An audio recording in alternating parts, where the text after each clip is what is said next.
Ngizimu Afrika kuphina kufunyela khona inyanga yompethu TV siyakubingelela futhi siyakwamukela. Bukeli wami sihleli nomkhulu wethu la sihleli inyanga yompethu sihleli no professor bathi captain my captain. Khehla lami. Mkhulu ake sibingelela ababukeli emakhaya. Thokozani sanibonani dumelang absheni endalo. This is mkhulu wethu from 131 Master Street, Johannesburg CBD ila uzoyithola khona le ndoda enendevu ehlathini. Hawu madoda, nami ngiye ngathi yes sometimes ake nami nginjwe impilo. Ngigcoke nje njengengane engiyiyo. Uyasambiza ngahlela njalo ngigugile make angiyali nginethongo. But sometimes manje ngibe fresh, uyabona? Nami ngibonise omamazi lapha ema TV ukuthi ngisasekhona ngisaphila phela. Hayi njalo mawusho bukuthi ngiyikhehla. Ingakho nasenkonzweni anabantwana abasezi. Sikhela njalo ukuziza lokazi ngoba zibona ukuthi hayi ulingane zabo. So sometimes I must just be small. You see, be a picky man, picky. You understand? Ngibe mncane nje khehla lamkhuluma nami. Khehla, ake sibhekela udaba la. Yeah. Izangoma eziningi ziyaphuza. Awusicacisele utshwala nomngoma kuthijaniswa yini? Khehla kunabantu abathi angeke kube isangoma ungaphuza utshwala. Makeba ngifuna ukukubuza namhlanje. Angithengi buso bakho, angithengi buso abantu bakumathima babona kude. Mina ngumkhuluti, I don't drink alcohol. Angithinti alcohol. But kule ndima yami yobunyanga, kule nto yami yobunyanga ngifikelele ama high heights empilweni. Abantu bathi izangoma ubungoma buhamba notshwala kanjani? Abantu abangatsheli abantu amanga kuthiwe idlozi lakho kumele liphuze utshwala ukuze likwazi ukuthi lihlahlambe libe namandla. Le nto le magebi yamanga. Idlozi alihlangani notshwala. Wena uma uthanda utshwala for wena. Ungafaki ingane zabantu ezizothwasa kuwena ukuthi ziphuza utshwala. Mina ingane yakho uma izethongweni ingaphuza utshwala iyophuma injalo. Akunamuntu ebunyangeni engimfosa ukuthi mina uthi angaphuza utshwala. Abantu bafoster ingane zabantu mageba ukuphuza utshwala ebunyangeni.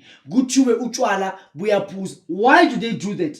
Lezangoma they do that because of many basuke befuna ukurepa ingane yakho. Whenever izangoma zifuna ukurepa ingane yakho, they will force them ukuthi baphuze alcohol so that ikusasa kube kwingathi besidakiwe sibonanga. Kanti kuyikuthi it was an issue of lo muntu lo kade kudlengula intentionally, but using alcohol as if is stamp block noma it's a wall behind ukuthi no man kwenzeke iphutha kwaba kanje na kanje. So ukuphuza nobungoma akuhlangani. Utshwala nokuthwasa abuhlangani. Utshwala nobungoma abuhlangani. Idlozi nealcohol azidibani. Manje mkhulu awubheke la. Kunomuntu okuthola ukuthi wadlula emhlabeni kuthiwa umkhulu wakhe wayiphuza utshwala. So umkhulu wakhe ufika kuyena azobufuna kuye utshwala. Umuntu onjalo wenza kanjani esimanje sinjalo? Okay, good. Umkhulu wami ufuna utshwala ngithi. Ngeglasini ngikhale nginaka na juice. Anti umkhulu ufuna utshwala? Yeah. Siyathatha la utshwala. Sithela phansi phela. This is just an example. Wena mkhulu baba kababa wami Mdleje. Ngiyakwazi ukuyithanda ithangari kakhulu. Namhlanje ngiyaphahla umuntu omdala ngithi phuza unothe unathe. Ukwazi ukuthi ujabule njengoba ngizwile ukuthi ufuna utshwala. Phuza umuntu omdala njengoba wena ungasekho uphuza ujabule umuntu omdala wena adlozi lamathongo. Wena unguthembi namkhulu wami ufuna unginikeza amandla uphakamisa. So lokutshwala uthelaphi? Lokutshwala ukuthela phansi. Okay. Lokutshwala uma uthela phansi ukhuluma nomkhulu wakho naye. Hayi ukuthi lobutshwala ubufake emlomeni wakho. People bagcina sebayidakwa reasoning ngomkhulu babo. Kwesinye isikhathi nokubona umkhulu uphethe utshwala kanje ngombono. Akusho ukuthi phuza wena. Phuzisa mina ngane yami ngilambile. This is what you do. So abantu they must not reason ngokutshwala bethi utshwala buhamba nedlozi in nathi thwasa isibatho jwala makeba. Angeke uze kahothi uzothwasa bese uthwase utshwala. Mina ngithosanga utshwala. Mina nginjenguwoti ngathi ngaphuzi ngaze ngaphuma ngaphuzi labo gobe labaphuzisa ingane zabantu utshwala day and night. That thing is wrong. Mntwanami maye ukuthi lokhu uyaphuziswa ebungomeni woza kumkhuluti ungaloku ihlumeza uzokusiza mina. Mkhulu, ake siphinde sibheke nalolu daba. Kunenkolelo ethi izangoma zabasifazane ziyawathanda amadoda. Yeah. Kukhona yini mkhulu isimo la Idlozini la kungenwa khona umuntu ozokwenza ukuthi kufanele ulokulala nabantu abahlukahlukene? Makeba, ake sisho lento le. Abantu abayekela ukwenza idlozi ireason. Isangoma somuntu esifazane uma sithanda amadoda, uthanda amadoda ngokwakhe, uyena nje uthanda amadoda. Akuna sangoma ekuthiwa waba isangoma wathanda amadoda. Usoloku kurik Makeba are ready posted uma uyisifebe. Yeah. Wazala uyisifebe.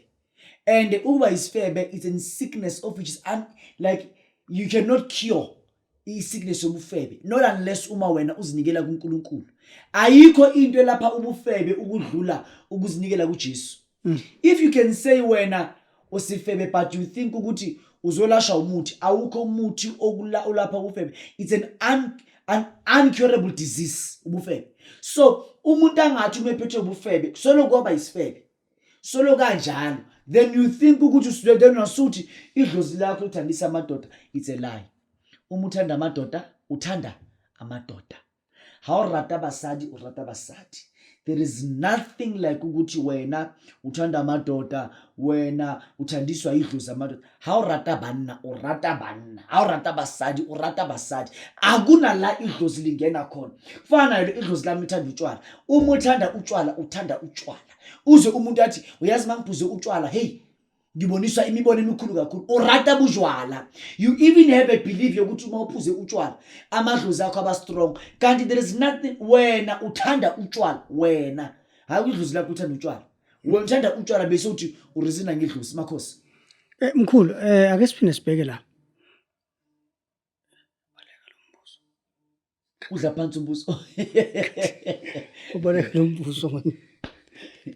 Bakwethu nangomagame ufuna umbuzo athi umbuzo ubalekile manje babisiphi yotshwala gidla la phansi uzoshwala ukwazi ukukhumbula Angeblokothi. Bakwethu umkhuloti from 131 Marshall Street Johannesburg CBD ubabuzulu ukhohle umbuzo afuna ungibuza wona. So it's a matter of asivali topic kodwa nje abantu abayekele ukurizina ngamadlozi. Mina nguthwasisa into yakini anguthwasisi utshwala. This mkhuloti from 131 Marshall Street Johannesburg CBD. Abantu abayekele ukurizina ngedlozi uma baphuza utshwala, uma bethanda abafazi, bethanda amanga. Uma ulethe ingane yakho kumina, ulethe ezandleni ezisafe. Siyabonga.